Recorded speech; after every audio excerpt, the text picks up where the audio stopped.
This here, Congressman Greg Steube from House Ways and Means. We've got former All-American swimmer at the University of Kentucky, Riley Gaines. Thank you two for joining us.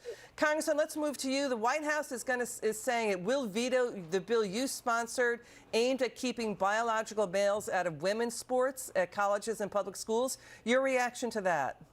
Well, first of all, it's not surprising given their woke, progressive agenda. But I'll say this, I think the American people deserve to know where their members of Congress are on this. I'm very happy that Speaker McCarthy is going to bring it up for a vote here. So every member is going to have an opportunity to vote. And then we're going to send that bill to the Senate and ask the Senate to bring it up for a vote as well. What do you think of this, Riley? I mean, we've got 22 states have laws in the books that do this. I mean, we saw what happened when you were physically assaulted at San Francisco State University. You know, and now the White House is now moving to change Title IX to allow transgender athletes to compete against women. What's your take on all this, Riley? What the Biden administration is doing is undermining the women who fought relentlessly to get equal opportunity in sports. It's amazing that they're doing this in the guise of being inclusive and kind, but in reality, this is not inclusive. This is excluding the very female athletes who Title IX was created to protect. And so I'm so incredibly grateful for the leadership of Representative Steube, Representative Fox, Representative Tenney, all of the co-sponsors for really standing up to this. It's crucial. We, as women, we deserve safety, we deserve privacy, and we deserve equal opportunity. You know, Riley, let me just stay with you for a second on this. There are more and more reports are surfacing of women athletes getting injured, physically injured, in competition with transgender athletes. We're seeing in volleyball, hockey, lacrosse, and more. Australia just stopped a transgender athlete from playing on a women's basketball team. So that's an underreported story about women athletes getting injured on the field. Absolutely it is. It raises the question, you know, why don't we see trans men or biological females competing against the men? And I can tell you why. It's because these women, they would never be competitive with men. This only goes one way, and it only goes in the way that equivalates to the erasure of women. And safety is a big part of it. Of course, men are on average taller, stronger, more powerful, they're faster. Any sport where you have to worry about physical contact, there is the risk of being injured by a male. So, you know, the thing is, Congressman, what Riley is saying, should there be a push for a trans league?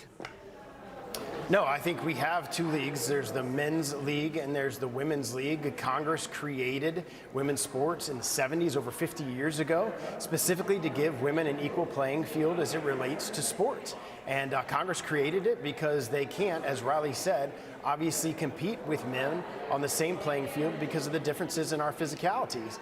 And it needs to be just like we've had for those 50 years, and every attempt by biological males to compete with women's goes against and attacks women's sports. And this bill will rectify that wrong and protect women's sports and competitors like Riley from doing exactly what they need to do and not having their titles stolen by biological men. Yeah, so there's that. And Riley, people say they should have compassion for transgendered individuals, right? But the issue is, should they just have their own league where they're competing against each other, Riley? You know, this one's hard. I think there's no perfect solution that would result in compassion showing for everyone. But right now what's happening is we're neglecting the compassion for women. Of course, women on average make up 51% of the population.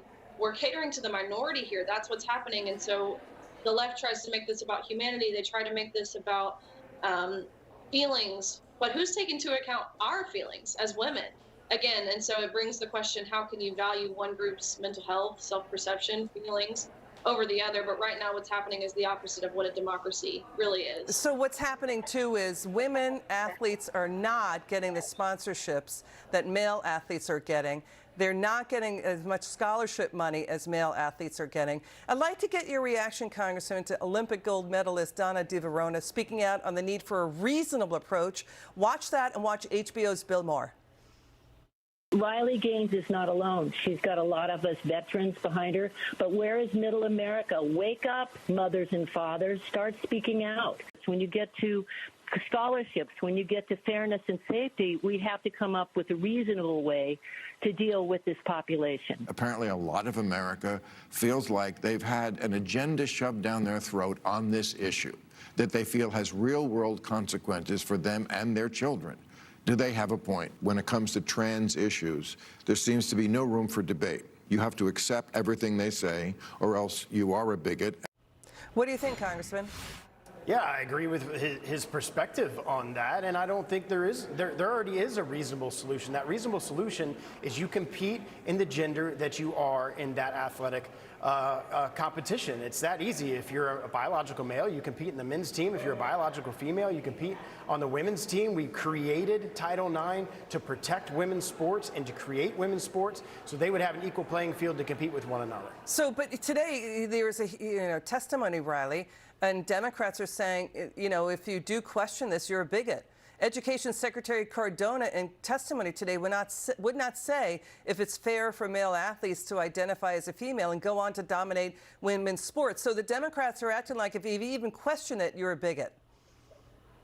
That's what I've been experiencing this past year, which is what makes this movement so special, in a way that they're actively trying to make us deny science, truth, and quite frankly, common sense, under, again, the disguise of being kind and inclusive and accepting and tolerant and loving and all of these things. But in reality, what it is we're lying to ourselves when we're denying the sheer essence, essentially, of humanity. We're denying men and women. Even today, I saw a video of someone on the Biden administration, again, refusing to acknowledge what a woman is. How have we gotten to the point where this is controversial? I simply don't understand. Congressman Stubbe, Riley Gaines, thanks for joining us tonight. We'll stay on the story. Okay, we've got new developments coming in. A new Senate report revealing